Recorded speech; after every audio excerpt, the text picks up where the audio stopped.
Chemistry 10 का chapter number 1 chemical equilibrium का topic आज हम जो डिस्कस करने वाले हैं उसका नेम है जी equilibrium constant and its units. यानी हमने केसी को ड्राइव कर लिया था, उसका एक्सप्रेशन भी देख लिया था। नाइट्रोजन और अमोनिया ऑक्सीजन की हमने एग्जांपल देखी, नाइट्रोजन ऑक्साइड बना। फिर इसके बाद जो है नाइट्रोजन एंड ऑक्सीजन हाइड्रोजन मिले तो अमोनिया के फॉर्मेशन और उसके केसी भी ड्राइव किए थे हमने।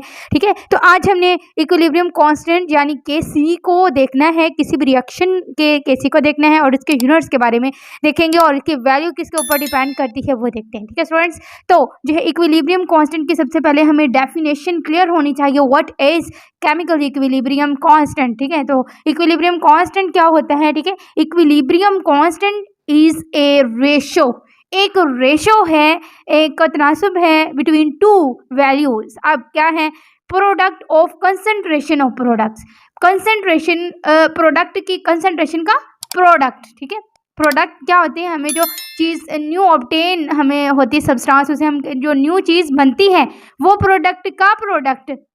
ठीक है, concentration of the product raise, उसको हम ऊपर लिखते हैं power of the coefficient, coefficient की पावर में हम उसको बना देते हैं। यानी प्रोडक्ट, ये प्रोडक्ट है ना हमारे पास, इसका बी प्रोडक्ट और इसकी जो power of the coefficient of product. ठीक है, अब उसकी जो उसकी पावर यानी अगर 3 मोल है, 4 मोल है, 5 मोल है, तो उसकी उस मोल यानी उसकी पावर को हम उसके ऊपर ले जाते हैं, रेज कर लेते हैं। ठीक है, अब क्या होता है, to the concentration of the reactants, reactants की कंसंट्रेशन के, अब रिएक्टेंट की कंसंट्रेशन ले ली हमने उसके प्रोडक्ट के। ठीक है, अब raise to the power of the coefficient in the balance chemical equation, यानी अब जितने इसका रिएक्टेंट का है कुछ, यानी अगर ये 2 है तो ये 1 है। ठीक है, तो इसकी प्रोडक्ट के इक्वल होता है और इसको हम क्या लिखते हैं, जो है डिवीजन में लिखते हैं। ठीक है, अब इस डेफिनेशन की क्लियर होगे। ठीक है, कि इक्विलिब्रियम कांस्टेंट क्या होता है। अगर केसी ड्राइव करना, यानी आपको पता है कि rate of the forward reaction and the rate of the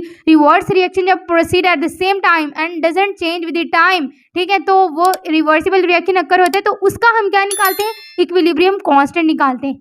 तो स्टूडेंट्स इसके समझ में आ गया होगा। ठीक है, डेफिनेशन अब रिएक्टेंट्स और प्रोडक्ट के इक्वल होती हैं और is to the power of the coefficient, coefficient के पावर के ऊपर लिख लेते हैं हम। ठीक है, अब केसी, अब केसी क्या है, product of the concentration of the product raise to the power of the coefficient, product of concentration of reactant, reactant यहाँ पे ज़्यादा समझ आ जाएगी, वहाँ पे प्रोडक्ट का प्रोडक्ट था, अब यहाँ पे क्या है, प्रोडक्ट ऑफ रिएक्टेंट्स, रिएक्टेंट्स का प्रोडक्ट उसके रेज कर देनी है power of the coefficient, coefficient को उसके पावर में लिख देना है विच इज केसी। ठीक है, अब जो है नेक्स्ट देखते हैं प्रोडक्ट्स और रिएक्टेंट्स को कैसे लिखते हैं। प्रोडक्ट को हम हमेशा न्यूमरेटर में लिखते हैं और रिएक्टेंट्स को हम कहाँ लिखते हैं जी स्टूडेंट्स, हम डिनोमिनेटर में लिखते हैं। यहाँ पे मैंने आपको लिख के दिखाया। ठीक है, अब जो है हमारे पास we can calculate numerical value by putting actual values, हम एक्चुअल वैल्यू को लिख सकते हैं। ठीक है, of the equilibrium concentration of reactants and product, यानी हम न्यूमेरिकल वैल्यू को अगर पुट करें इसमें, यानी हमने ये तो सादा लिख दिया ना, यहाँ पे वैल्यू को अगर पुट करें तो इनकी actual value of the equilibrium concentration of the reactants and product हमें ऑब्टेन हो सकती है फ्रॉम द इक्विलिब्रियम कांस्टेंट। अब ये बहुत इंपॉर्टेंट पॉइंट है स्टूडेंट्स, ये मैं हाईलाइट कर रही हूँ, वैल्यू ऑफ द केसी, ये एमसीक्यूज है स्टूडेंट्स, ये आता होता है एग्जाम में। ठीक है, value of the KC depends on, ये एमटी कैट का भी क्वेश्चन है students, value of the KC depend किस पे करता है, सिर्फ और सिर्फ टेम्परेचर पे डिपेंड करता है स्टूडेंट्स। ठीक है, और value of the KC does not depend on initial concentration of the reactants and the products, इसके ऊपर डिपेंड नहीं करता। यानी जब एक केसी जब एक रिएक्शन प्रोसीड हो रहा है in the both direction forward and reverse, then the initial concentration of the reactant and product doesn't depend on KC and KC doesn't depend on it. ठीक है, ये आप लोगों ने याद रखनी है, एमसीक्यूज है दोनों जी स्टूडेंट्स।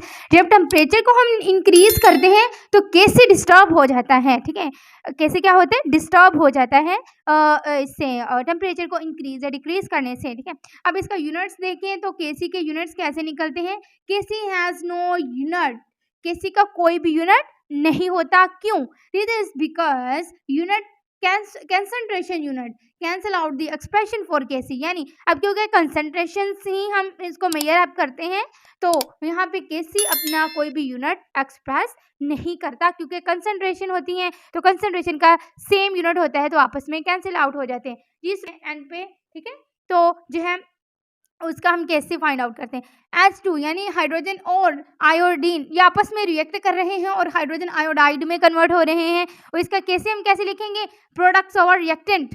तो इनके मोलर कंसंट्रेशन और इनके अगर कोई मोल है तो मोल को हमने उसकी पावर में लिख दिया, अभी हमने सीखा है, ठीक है। अब रिएक्टेंट्स को नीचे लिख लिया।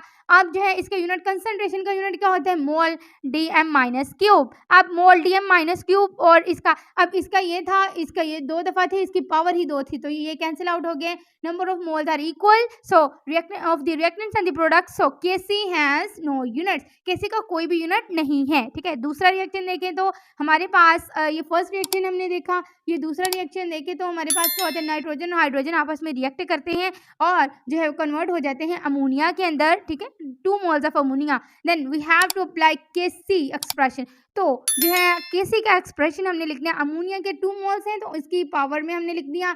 अब इसका जो हाइड्रोजन के 3 मोल्स थे हमने इसकी पावर में लिख दिया, साथ में नाइट्रोजन और हाइड्रोजन का प्रोडक्ट लिख लिया। अब इस क्योंकि ये कंसंट्रेशन है तो कंसंट्रेशन का unit mole DM minus cube होता है, और इसकी पावर 2 थी तो हमने इसके ऊपर भी 2 लिख दिया। अब इसकी पावर जो है ये दोनों के दोनों आपस में क्या हो रहे हैं, मल्टीप्लाई हो रहे हैं, और इसकी पावर कितनी है, 3, तो यहाँ पे 2 है